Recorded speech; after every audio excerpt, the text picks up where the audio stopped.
So let's talk a little bit more about spirit communication.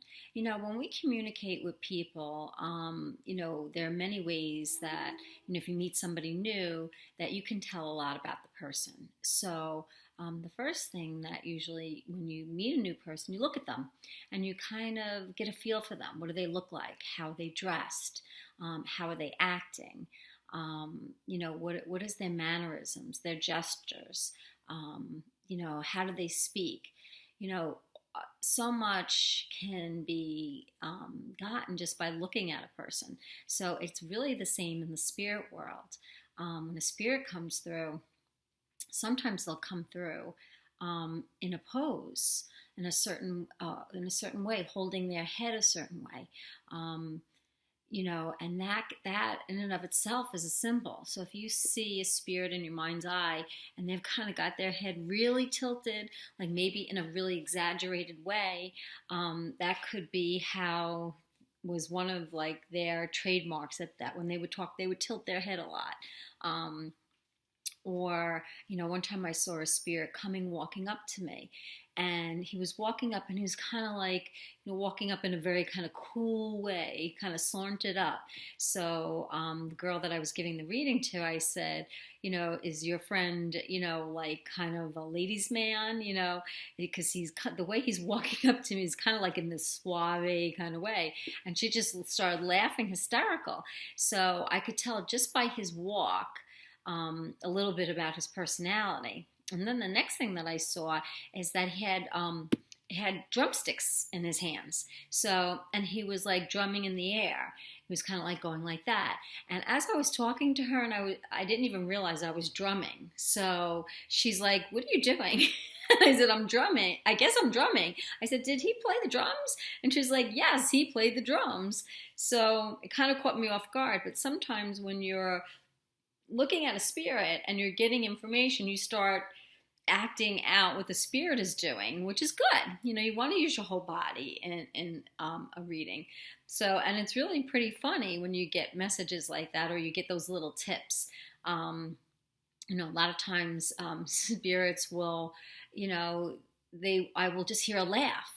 And it's like, oh my goodness, that was a funny laugh. And it's their trademark laugh, that this person had a really funny laugh. So, you have to look at, when you're communicating with people here, it's really the same with the spirits, and you really want to notice like every little thing. Just like if you're like pretty perceptive person here, you want to be perceptive with the spirits too, because they give you so much information and it's so quick. It's like it comes in really, really quick.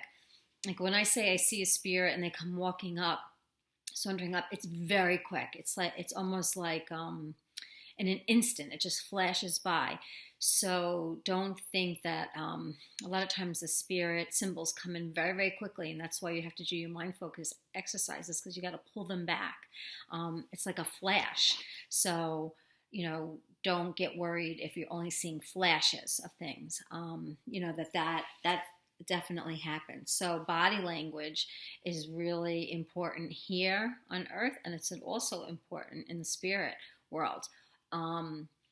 Spirits can tell us a lot by what they're wearing.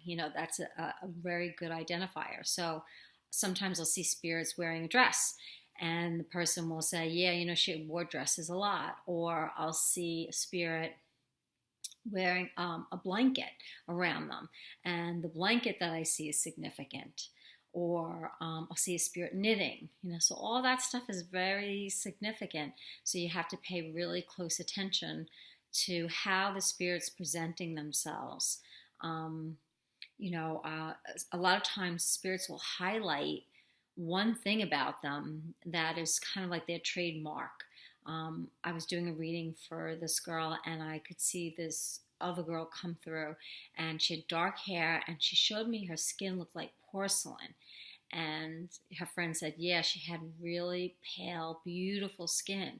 And I didn't really see her friend in detail. I just saw the difference between her hair and her skin. and then I felt like, oh, it's like a porcelain doll. So sometimes spirits will give you exactly what they look like, almost like it's a picture, and sometimes they just will give you an outline of what they look like. So you have to kind of expect both. They also sometimes will give you songs, or they'll give you stories, favorite books. So all that stuff, you kind of have to just realize they can really throw basically anything at you, and you just kind of have to interpret it. And the easiest way is to just say exactly what you're seeing, exactly what you're feeling. I did another reading for somebody else, and I will say a phrase, and the phrase is something that the spirit would always say. And then sometimes you can feel accents.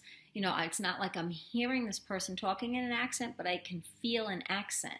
So, like, this person was maybe from Europe, or from another country, that they had some kind of accent. So you will get really good at perceiving things, and you want to be a good communicator. So you want to look at, how do you communicate with people in your life, and start to tune in to how you're communicating with people here, because how you communicate with people here, and look at how misunderstood sometimes we are here when the person is right in the same room with us, and we can see them and we can talk to them. In the spirits, it's a little bit more challenging. So, it's a wonder that we get any of it right. But we do, because they work really hard and we work really hard. And that's something that, if you're interested in doing this work, it's just an innate respect. And you just feel like such an honor to be able to relay this spirit's message to their loved one. It feels so important. And whatever you get from spirit, you want to give to your the person you're doing the reading for, unless you feel like, sometimes if you feel what you're hearing just doesn't sound right to you, or could be hurtful, then maybe that really has not happened very often. But sometimes spirits will bring up situations that are a little uncomfortable. And if the person I'm doing the reading for is with a friend or somebody else, then maybe I'm not going to say it. Like, if a spirit is saying this person is maybe having an affair or doing something that is making them feel really guilty, I might not share that information. So you have to discern, is the person you're doing the reading for alone, and is it safe to give them all this information? You could also ask spirits ahead of time, I don't want any information that is going to upset this person. You know them, and you know what they can handle, and I don't want any information that's going to be upsetting. So you could set that up ahead of time. I very rarely get information that's upsetting. The most common messages that I get is, don't worry so much. Don't be so hard on yourself. We love you. We're here. We just saw that this happened. We saw you went to a wedding. We saw you went to a birthday party. So I never really get any messages that are bad. But you can say to spirit, I don't really want anything that might be upsetting. So you want to stay away from those kind of topics.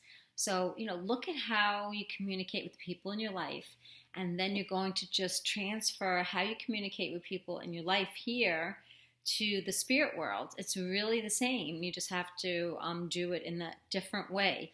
So look at your communication skills, build on those here, and then you'll be able to transfer them over to the spirit world. Okay, so good luck.